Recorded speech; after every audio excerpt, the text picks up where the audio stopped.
Back to the harbor again. Brendam Docks, that is, and things were as busy as usual, if not busier.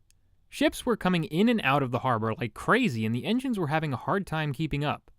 Of course, the last thing they needed was anyone reminding them of being late, especially Cranky. We've got too much work, huffed Percy.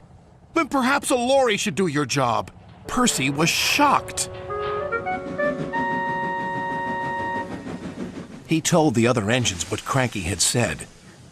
Stuff and nonsense, snorted James. Okay, so for those who are not familiar with what a lorry is, it's another word for a type of truck used for moving cargo around. Now, as to why only lorries were seen as a threat and not vehicles like Birdie doesn't make much sense to me. Shortly thereafter, the lorries did arrive and the engines were not pleased. One of them wants to talk to you. The lorry was very rude. What's that steaming lump of scrap iron doing here? Be off with you! Scrap iron? Steaming scrap iron? Pah! That voice Baldwin is using for the lorry sounds really funny.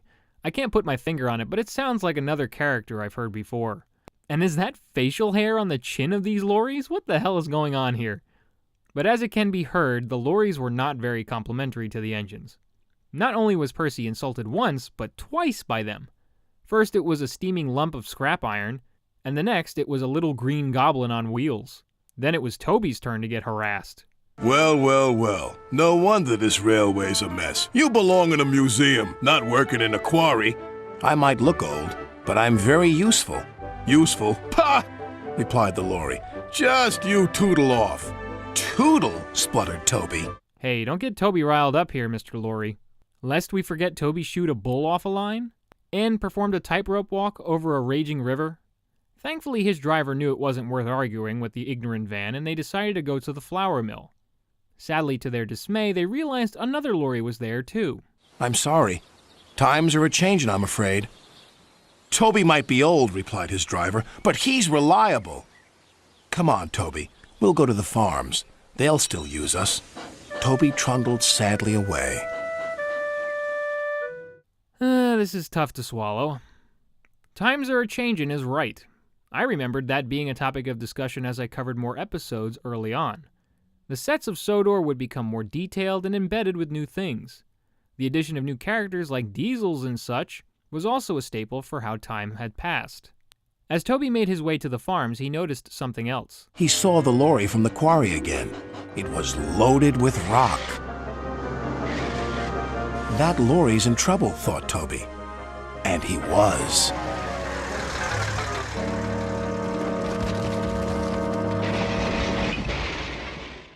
Well, good thing the driver was thrown from the accident. I like how the accidents displayed are all in an A-Team show-type manner, where no person actually gets hurt. Understandably so, since this is for kids, but it's still comical that it always happens in this way. Now, as to how the lorry lost control, I don't know. Not that it mattered to the engines when they found out. What's this lump of steaming scrap iron? He teased. I'll be back, replied the lorry, so you can wipe that silly smile off your smoke box. Ha, said Percy, and wheeshed him loudly. Then Butch, the breakdown vehicle, arrived. He was towing the lorry from the flour mill. Oh, geez, these guys just keep rolling in, huh? And who's Butch? The breakdown vehicle? Where's his face? I'm confused. Is this like Toby's Henrietta? Okay, well, nice to meet you, Butch, whoever you are. Anyway, it turns out the rest of the lorries were just as clumsy, being overloaded with cargo and being driven horribly by their respective drivers. Maybe they assigned the train engineers to run the lorries and had no clue how. That's my guess. Not that it made a difference now, though. Later, Thomas arrived. He looked at the three lorries and laughed. Well, well, well, the Brothers Grimm, smashed, broken, and sunk. The lorries didn't return, and the engines now work even harder to make sure they never will. Hopefully, but we'll see. This was a funny episode. Everything from how the lorries were introduced to how they exited was a good time. That and how Baldwin voiced these clumsy vans. In general, viewers have seen motor vehicles before.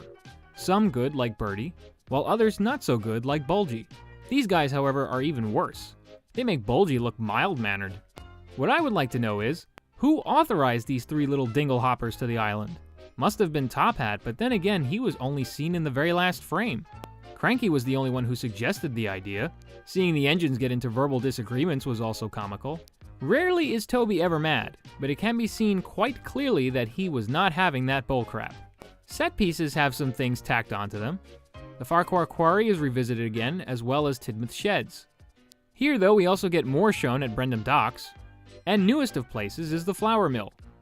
For music, we had a bunch of different musical themes. First, the intro and outro cues have varying arrangements that have not been heard before.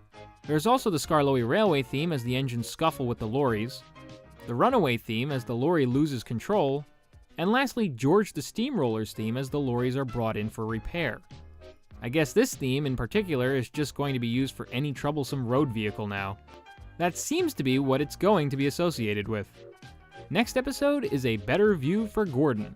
Thanks for watching.